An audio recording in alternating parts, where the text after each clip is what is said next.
up? What up? Welcome into another episode of Profit Picks. If you are new, we always start the show by being transparent. And yesterday, I only had one play, and I went 1-0. Had Minnesota and Brooklyn under 217. They didn't even hit 200. So nice under for me. I'll try to take that and keep that going here today. Back again with Mr. Veno. I see he's in that bright yellow, and we'll see if the chat, who gets it right in the chat. But how are you today, Mr. Veno, and how did the NBA treat you yesterday, or how did everything treat you yesterday? Well, we're doing good here today, Skee. Had a shot at 3-0 last night. Went 2-1. The two good came from the college ranks. Oregon minus 9.5 against Arizona State, wins by 19. And then I had a total with Santa Clara and Pepperdine to go up and over 151. They got to 168. So those two were good. Where it went bad was with Sacramento laying 2. And I thought I had a real shot. +1. Get a Golden State miss. Kevin Huerter on the line with 2 free throws. He's an 82% guy, and he misses them both. And, of course, Steph winds up getting the ball stolen from him to end the game. Came close, but with 2-1, like we say, 2-1 in our business, we'll take that every day. Absolutely, and it looks like we have our winner, ATMG68. I believe that's Austin, if I'm not mistaken. He won on last Friday. So y'all sleep. Austin must have the crystal ball or something. I got to make sure there's no cameras up in Mr. Veno's house, because Austin knows what he's wearing on Fridays. Make sure he's not my neighbor or something over here. Oh, man. Congratulations to Austin. I guess you get free lunch again on another Friday. So nice work on that call on yellow. And everybody else, I don't even have to get through the comments today. We can get right to the action. So we have about 8 NBA games up. I know we have limited time today, so let's try to get them as fast as we can, or as many in the time frame as we can. First game up is 5:57, 5:58. We have Dallas and Atlanta. Opened up Mavs -1.5. Still 1.5 right now. Total opened up 242.5, and it looks like 244 for the injury report. You have Kyrie out, Maxi Kleber out, and Dwight Powell out. For the Hawks, DeAndre Hunter out. It looks like Trae Young, Wesley Matthews, Fernando, and Capella are our game time decision here tonight. I feel like it's too many question marks for me for the Atlanta side, and they haven't been playing the best basketball anyway. They have been playing better defense than Dallas, and Dallas is on the front end of a back-to-back. I'm looking at it. Both teams are winning 4 ATS their last 5 games. But this is a game where you pretty much have to pick the winner. So I guess I'll lean with the team at home who's been playing the better defense, and that is the Hawks. But I don't think I'll get to the window with this game. Can you get to the window with this one, Mr. Veno? Well, it's hard. You got to decide which one is going to play better defense, Skee, because actually on that 2-game road swing by Atlanta, the defense failed them twice, right? 122 and 134. Remember the 134 they gave up to Golden State was after Golden State had 9 days off. So 256 in 2 games, and Dallas last 2 games against Phoenix and Boston, 251. So neither one is playing really good defense. Saw Luka last night on the TNT set, saying the basic company line things. We got to play better. We got to do this. I don't know. Dallas just can't play any defense whatsoever. The Hawks, traveling back home from the West Coast, first home game. Not sure I want them. They haven't been good at home. But trying to make the case for Dallas is too difficult, too. I think the early money might have gotten it right when they went over 242.5. It seems to me like it's a game where we're just going to see both defenses be taken advantage of by opposing offenses. Dallas continues to be a bad defensive team. I would lean over here, Skee, but I didn't play it either way. Fair enough. I don't think I'll get there with this game. The real DJ likes the under. And what up, Brian? I did see some people in the chat, and they reminded me. Dan N said best bet, told you Celtics first half. So, yeah, the chat yesterday overall went 14 and 10. So profitable. Another profitable day for the chat. And I do want to shout out some of you guys. I'm sorry I didn't do that earlier. But Dan N, like we said there, Justin M with Southern Utah plus 6.5. I think they went out right. JB Brown had the Celtics. Trevon H had Louisiana Tech minus 10.5. They cashed. Tomorrow had two winners with the Lakers and the Knicks. I think that's back-to-back days with two winners for him. Jeff S, Pacers plus 5. Um, Tim H snuck out a winner with the Warriors plus 2. Lotto Snob, that's a new name for us, but he snuck in a hockey winner, and I think they won 3-0. Red Wings money line. First class agency went with Kings money line and Pacers first half. Those both cashed. Otto had the Knicks. That was a winner. And those were the guys who did most of the heavy lifting yesterday. So nice work yesterday from the chat. Sorry, I forgot to do that in the beginning. All right, next game up, we will go 559, 560, Rockets and Hornets.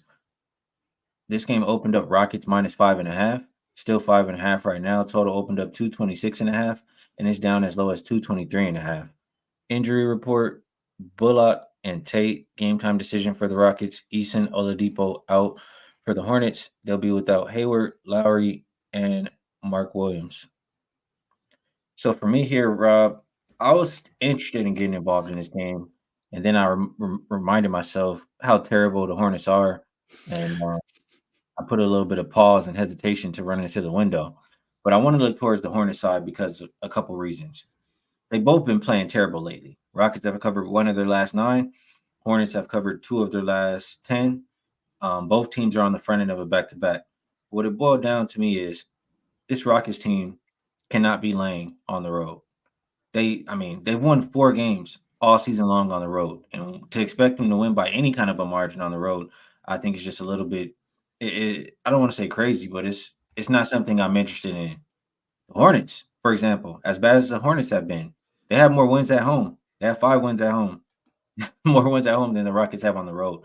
Hornets' last 5 games have been the better offensive team, the better rebounding team. I mean, they're fairly healthy right now. I would only look towards the home team plus 5.5 points. How do you feel about it, Mr. Veno? I thought the same thing, Skee, and maybe a little bit of mine was, yes, Charlotte had a fire sale. Get rid of Rozier. I thought they had gotten rid of PJ Washington to the Clippers too, but I guess that did not happen. That did not go through. And it's kind of a regroup for them. And I just, they're probably not a fractured locker room. It's probably a unified locker room. So I'm looking at two teams that are probably Houston's got a little bit better talent, especially in the interior. But for me, again, and this has been an ongoing thing, Houston's just stopped playing defense for Udoka. They got 137 to Portland the other night on back-to-backs. Portland was his second of back-to-back with travel. Come in and score 137 against the Rockets and beat them outright as 10.5-point underdog. So even the return of Dillon Brooks hasn't helped Houston play any defense whatsoever. Just go back the entire month of January and you'll see. I won't quote the numbers here because we're short on time, but no defense. Charlotte trying to identify themselves. A quote I read real quick from head coach Steve Clifford. He doesn't want to see any more ISO ball. He wants he claims they don't have an ISO team, nobody that can stand there and take somebody off the dribble and score consistently. So we'll see if they start playing to the framework of the coach. I wanted to get there with Charlotte. I'm just afraid that without Mark Williams, they get beat up on the inside, but I don't want any part of Houston laying points. A lousy defense, the old saying is good defense travels. Lousy defense travels too. So I could see Charlotte ducking in under this number, but again, something I didn't play. Yeah, I'm still thinking about it. Casey says Hornets just buckets and vibes. I'll think about it. Guys in the chat sharing some props they like. A lot of people liking Şengün, and I can't be mad at him ever. So we'll keep it moving. Next game up will be 561, 562. Phoenix Suns heading into Indiana to take on the Pacers. Opened up Suns -6. Market just taking it down to 4.5. Total opened up 240. That has gone up to 243.5. Injury report here. You have Eric Gordon game time decision. Both Bol and Damian Lee out for the Pacers. They still remain without Hallie.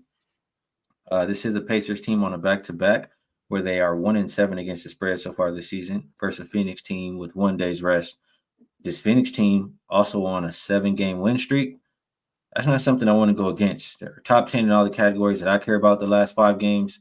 And, I know Indiana's has been used to playing without Hallie, but the fact that they've only covered 1 out of 8 games on a back-to-back, and just as well as Phoenix has been playing lately, I feel like -4.5 is getting to the point where you're almost just asking Phoenix to win. So anything under 5, I think Phoenix is worth a look. Do you feel the same as me, Rob? I do, and I think a lot of that has to do with Indiana gave a huge effort last night against Joel Embiid and the 76ers, right? They win that thing by 12, 134, 122, come back with a bunch of points. I know we had this game as the overtime, the total game on NBA tip-off show yesterday. I think the number was 239, did exceed 239 pretty easily by 17 points. But that was a type of effort we hadn't seen out of Indiana without Tyrese Halliburton. And I don't know if you can get it back-to-back against a team as red hot as the Phoenix Suns. Phoenix now 8 straight games from the floor, 49.5% or better. They've scored 115 or more in 7 straight. You probably need more than 115 to get to beat the Pacers. But again, a lot of these Phoenix games have been in the mid-120s now that you've got Beal, Booker, and Durant somewhat taking turns on given night, Skee, as who's going to be the 40-point guy. Is it going to be Booker? Is it going to be Durant? We haven't seen Bradley Beal explode, I think, but once so far, so maybe his turn here. But I think they have too much firepower at this point in time. I think they have too much confidence. And I don't like the fact that maybe this is more of a fade on Indiana, just the fact that they played so hard and won that game last night against Philadelphia. I don't think you can get the same 48 minutes out of them here. I agree. Looks like the chat for the most part agrees as well. A lot of people liking Siakam over his assist tonight, and I think that could be a solid look. So let's keep going down the list here. Next game we have 563, 564. Clippers at Raptors. Opened up Clippers -7.5. They're now an 8-point favorite. Total open 233.5, and that's all the way up as high as 236. For the injury report, we have Zubac still out for the Clippers. For the Raptors, they'll be without Quickly, Pirtle, and Noel. So this Raptors team, since they've lost Siakam, I feel like they haven't been playing as fast. I mean, both teams bottom 10 in pace the last 5 games. Both teams also well rested. 2 days rest for the Clippers, 3 days rest for Toronto. I'm unsure what to do here, but they've been playing slow pace. The Raptors have gone under in 5 straight, while the Clippers have gone over 6 of their last 7. Clippers do play Boston tomorrow. Maybe they look ahead. I don't know. How do you see this one, Rob? I don't really want to bet against the Clippers right now because they are red hot, 9-3 against the spread last 12. And for Toronto, maybe the drop in pace, no Emmanuel Quickly. When he came over from the Knicks, it seemed like they sped up even faster. And I don't like them without Pirtle, right? Jonte Porter in the middle is not Jakob Pirtle as far as defense and rebounding is concerned. So, what they were doing well, Skee, when they made that trade with the Knicks, if we go back to that stretch, is they were outrunning teams. They were scoring high. All the games were going over, and Quickly goes down here, and it's kind of come back to earth here. I just don't think you want to be against the Clippers the way they're playing, and I don't think you want to be on Toronto in the current situation they're in with that starting lineup. I mean, the starting lineup here, and I guess when you insert Bruce Brown into your starting lineup, you become a little bit more defensive, but still, they're smallish, and the Clippers should be able to take pretty good advantage of them in this game. So I'd probably lean Clippers here, despite the fact they're on the front end of a back-to-back. And again, I think that's more of a fade of Toronto, the way they're going, the way their starting unit looks at this point in time. Sorry about that. I agree with you. It's hard for me to get to the window with the Clippers, but I don't. I mean, it's hard. It's hard for me to bet this game in general, but I don't want to bet against the Clippers right now. Raptors don't have Quickly. Could be a look ahead game. We shall see, but no Quickly, no Skee for this one. I think I got to let the Raptors pass. JB Brown reminding everybody to hit the like button. I would appreciate that. It definitely helps out the show. And let's keep moving on to the next game. That is 565, 566. Orlando Magic and the Memphis Grizzlies opened up Magic minus 5.5. They're now a 6 point favorite almost everywhere. Total opened up 212.5 and still sitting right there. As far as the injury report is concerned, Gary Harris out for Orlando. For the Grizzlies, I mean, the whole team: Marcus Smart, Derrick Rose, Laravia, Brandon Clark, Desmond Bain, uh, et cetera, et cetera. Aldama is game time decision, though, tonight. So I want to look towards the Magic here. When they played the less than 45% win teams, they're 10-1 against the spread. They're 3-0 as a road favorite so far this season. They've been the better offensive team last 5 games, the better rebounding team. Grizzlies have been pretty good defensively, but Orlando, I just feel like every time, and the numbers prove it. They want to say like we're not in the same tier as these bottom feeders, and they have the rest advantage here, 3 days to one. I would only look towards Orlando. Can you talk me off? No, because I'll keep banging my head against the brick wall. But how in the world is Memphis not only covering 3 of their last 5, but how are they winning with this group? I mean, it's been a week and a half now without a point guard, with Luke Kennard out there running around like a point guard, and they've been getting away with it against some teams. And I guess, when I'm looking back at the results now, Miami really not playing good basketball right now. Toronto, we just talked about, kind of suffering from injuries and a difference in pace. Did get murdered by Chicago, murdered by Minnesota, somehow beat Golden State on that night. But I can't see Memphis with this lineup. And if I add to that, Skee, I'll combine it with the fact that Orlando's healthy now. I always talk about Orlando from a frontline perspective because I like their front line when they're all healthy. And now that Wendell Carter's back, and now that all these Franz Wagner's back, all these guys are back, they're far bigger. They're probably better in the backcourt as well. And somebody's got to pressure the ball against Memphis and just make these guys try and ball handle, because it's a very small team without a lot of interior, without a lot of ball handling, without a lot of shooting. So I'm, to lay 5.5 or 6 on the road with Orlando sounds like it's a big number, but I don't know if it will be in this case. I think Orlando can win this one by double digits at some point in time.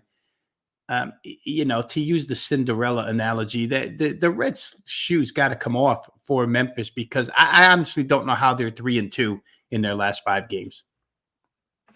Miss Casey says Memphis hustles. What they lack in talent, they make up in hustle, and maybe that's been the difference there. But I could only look towards the Magic in this particular game. And as far as the total, I still would lean under that low 212.5. Next game up, we have 567, 568. Oklahoma City Thunder, New Orleans Pelicans opened up Pels minus 2.5. They're now only a 1 point favorite. Total opened up 240.5, and we're looking at 239.5. For the injury report here, Sar is out for OKC. Nobody on the report for the Pelicans. And I agree with the market. I mean, maybe it's the rest advantage, but I was like, why are the Pelicans even a favorite in this game? I think OKC is the better team. I mean, they've both been playing good lately. OKC's been playing the better defense. I think, OKC could have been the favorite in this game. I would only look towards the Thunder. How do you feel about it, Veno?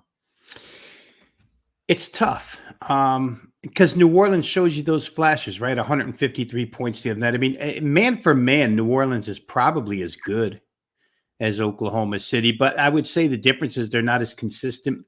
Like, we know what we're going to get night in, night out of OKC. Generally, they don't disappoint. And I will say this, if you just go back over the last 8 games, when New Orleans has been faced with a playoff team, the results haven't been good in all instances. They're kind of getting beaten by the playoff teams and beating up on the non-playoff teams at this point.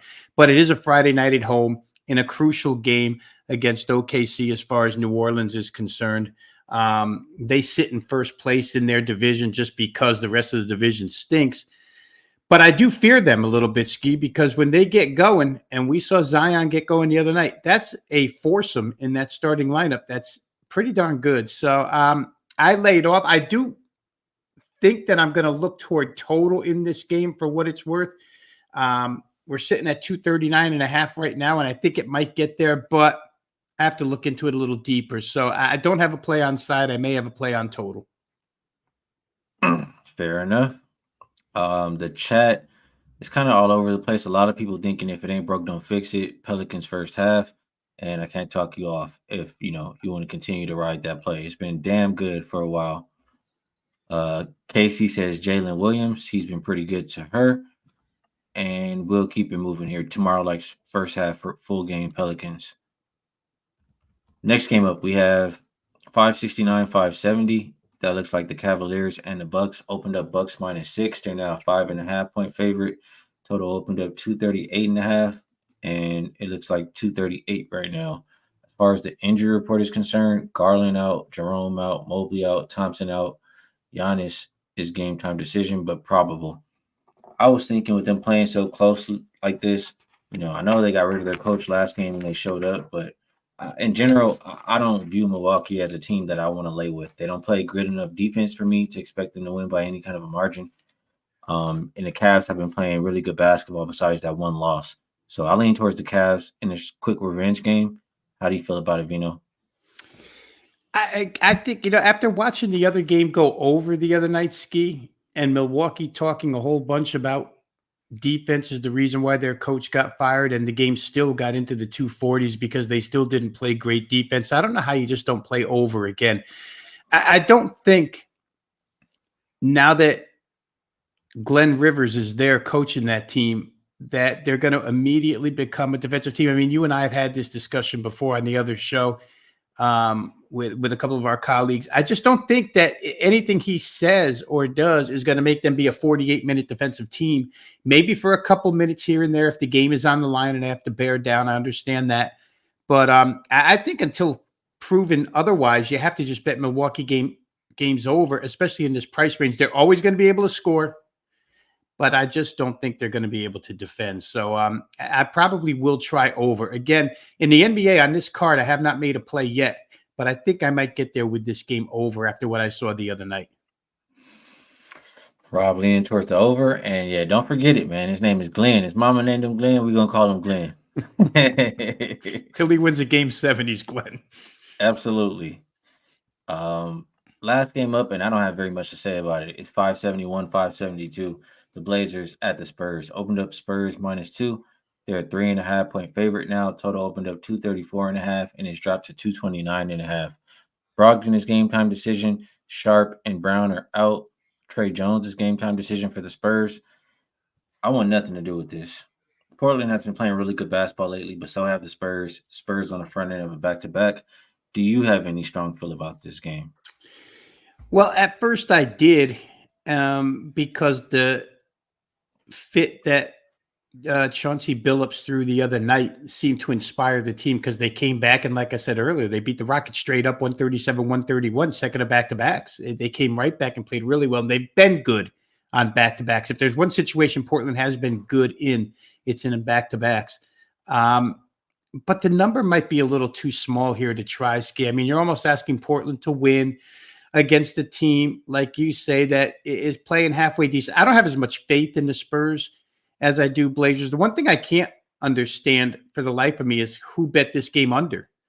I don't know how you get to under in this contest. This one's priced in a range where, I mean, San Antonio's last 4 games allowed 124 plus, and we're seeing Portland play as good as ever offensively, as good as they have this season. So that might be a spot where I look to. Like I said, I was earlier thinking Portland, but I just don't know that 3.5 is enough to entice me. So I may look at the over. Fair enough, Rob. And we got through the 8-game card in 24 minutes. So that might be a record here on this show. We made it through. Today's card is tough as well. So probably didn't have as long as to talk about everything. Let's move it on over to best bets.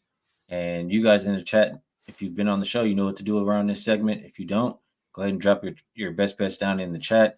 3 rules. Put the line of the best bet you're getting, put best bet next to it, and no more than 2. Those are the rules. And we'll come back and talk about it. And the chat has been damn good this week, so everybody should pay attention. Mr. Veno, before it's time to get out of here, is there anything you would like to promote and maybe a play that you like a little more than the rest? Yeah, I will say real quick, guys, if you're not currently members, just go over to wagertalk.com, drop your email address, and you'll instantly have free access to all the video content that's provided each and every day. I'll be part of the college basketball show here in about 5 minutes, but you can catch those shows all day, every sport. Also get the written content. The Gold Sheet does a lot of good work over there as well. So wagertalk.com, if you're interested in selection packages, especially with the football coming this weekend, my stuff is always up there at wagertalk.com on a pretty good run right now.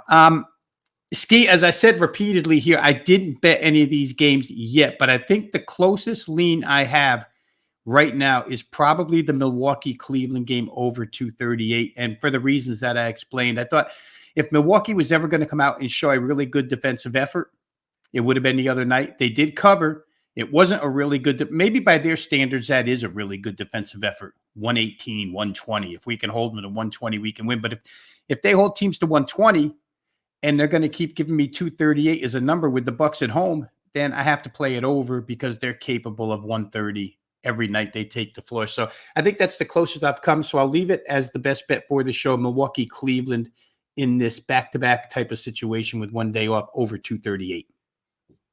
All right, good stuff, Rob. And I know you got to run. I appreciate you joining us. And it's always great to have you on this show. Good luck. And I'm not sure if we're on later, but I'll talk to you later. All right, buddy. Thanks for having me. Good luck to the chat this weekend, guys. Hope everybody cashes. My guy, Mr. Rob Veno. Always appreciate having him on the show. And a lot of people dropping some best bets in the chat. Let's take a look at them before I get to mine for the show. Let me scroll up a little bit. A lot of them coming in. Justin says, that was fast. Yeah, we got through it fast. Fastest show ever probably here. And we were on time. Next best says Clippers -7.5. Tim H going with Suns -7. Del Toledo likes the Pelicans. JB Brown also likes the Suns tonight. Justin likes Michigan State +3. Stays consistent with those Collins plays. Siete Catorce, another money line parlay. He likes the Suns and the Clippers. JT Wine likes the Suns. A lot of people liking those Suns. Tomorrow, liking the Pelicans. Boofer just letting us know he doesn't like the Pelicans first half today. He's taking a break. Lit picks with two best bets. Paolo Banchero over 21.5 points. Spider over 30.5. Good stuff there. And Fanatic, you're not following the rules. So for you people who are watching on the live replay, you can find these best bets. All you have to do is go to where it says the comment section, swipe over and click it, and it'll be the live chat replay. And if you watch on your computer, it should be in the top right corner. So you can see all of these best bets that continue to come in. And like I said, the chat is damn good. For my best bet, I haven't made a bet yet, but this is one I'm willing to make. And I'll mention it again. Houston, I just don't feel like they should be laying on the road versus anybody. They've covered one of their last 9 games, which is a little worse than what the Hornets have been looking like lately. They've won 4 out of 19 games straight up on the road. And to expect them, in my mind, to come in here and win by margin, especially when they're not playing well, is not a good bet. On the flip side, Hornets have more wins at home than the Rockets have on the road. Last 5 game stats say they've been the better offense. They've been a better rebounding team. We will roll with the Hornets here. I think a lot of people will continue to fade the Hornets, but like I said, Houston cannot be laying. So +5.5 will be my best bet for the show. We'll get back to the Dirty Dogs and try to go back-to-back best bet winners. And for my members, we will have a show tomorrow. And other than that, I wish everybody luck this weekend, and I will share it with my members who I'm betting on for NFL. But good luck this weekend on all your action. Shout out to the chat, the absolute best chat in the game. The show is absolutely nothing without you guys. Best of luck. If you tell, good luck on all your action. I'll catch you guys on Monday.